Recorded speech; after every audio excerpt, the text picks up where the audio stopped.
tour et c'est M. McLean qui a la parole. Chair, on a personal note, first of all, Mr. Pushor, let me apologize for the way you were treated differently from all other witnesses of this committee. It is usually not done that way. But now professionally, Mr. Pushor, you're the President and CEO of the Alberta Energy Regulator, a quasi-judicial body acting at arm's length from any government, set up this way to make sure we engender trust in the way we develop our resources in Alberta. I recall your appointment 4 years ago, and it was received in Alberta amongst the industry and amongst people as being something refreshing. We were looking for you to fix what was a broken regulatory system at that point in time. Communities and industry had found your organization, prior to your arrival, your organization to be aloof, non-communicative, I will say unresponsive to everybody that came your way. And this is all based around trust. So communities need to have trust in the regulator, especially when it's a quasi-judicial arm's length body. And I would say that trust, as we've heard from so many witnesses through this testimony, trust is not there. The first person I've heard that said you actually have reached out to him on many occasions is Mayor Bowman here, and thank you for that. But every other organization says they don't trust your organization. So after 4 years, do you feel you're succeeding in fixing what has been for a decade a broken organization? Well, just a minor point. I've been here 3 years at this point.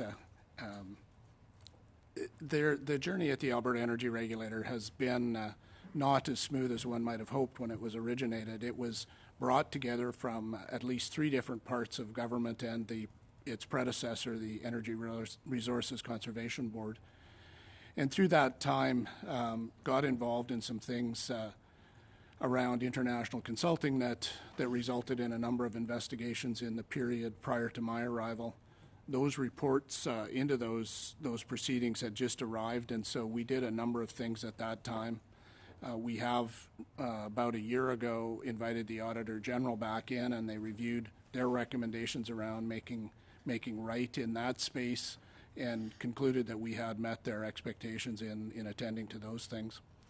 In addition to that, there's been a great deal of effort to try and reach out more and be more engaged with communities across the piece. Unfortunately, the pace hasn't been quite as fast as we would have wanted it to be. Not making excuses, obviously, COVID made it a little harder to move out and about and around the province, but we are trying to move across the province and come into relationships with people so that it isn't always formal. When we know who we are and they know who we are, it's easier to reach out and become... Mr. Pushor, thank you. I've only got a little bit of time here. So let me get to the question. This was a easily communication and potentially more than a communication problem. Numerous communities downstream from the seepage that happened last year in May did not receive adequate notification from your organization that their drinking water was safe. In as much as testing was going on for, it looks like 3 months between between May and August, it didn't appear that people were assured that we have, verification that there is nothing wrong with your water. Water is an essential, and it is something where people need to have assurances that drinking the water, bathing in the water, having, their children bathe in the water, isn't something that's going to harm them. So where did this communication fall down, in your opinion, and how can we do better next time? Well, notwithstanding what the rules are, what the procedures are, it is clear that we did not meet community expectations in this case. And as I've said, we are open and receptive to good, engaged conversations with communities.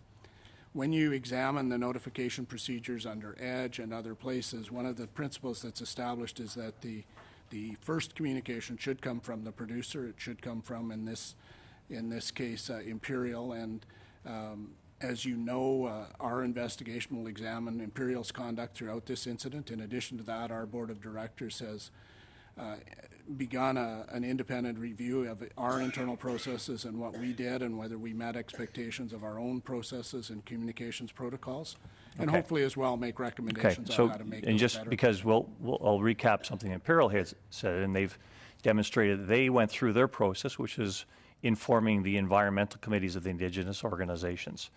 Not good enough. The whole communities were at stake here. Whole communities needed to understand that their water was safe, if it was safe, or if it was tainted, let them know it's tainted, and take precautions accordingly.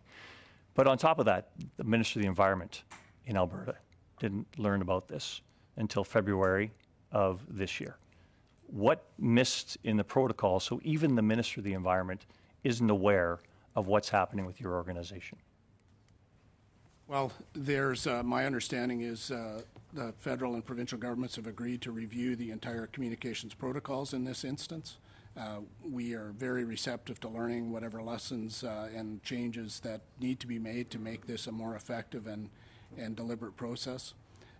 Notwithstanding all of that, we have awareness of and better grasp of people's expectations of us, and we are doing our best to step up our communication and to communicate freely and openly. Thank you, Mr. I'm pretty limited here. Let me just make some observation. In something regarding water safety, I think for community's sake, over-communicating and over-communicating to the government is probably better than under-communicating. I think we've heard that loudly through this committee, but I think that for the trust of the public, that should have been a principle from the outset of your organization. Make sure people know the safety of their water and their air going forward here. So Merci. thank you Le very 6 much. minutes est terminé.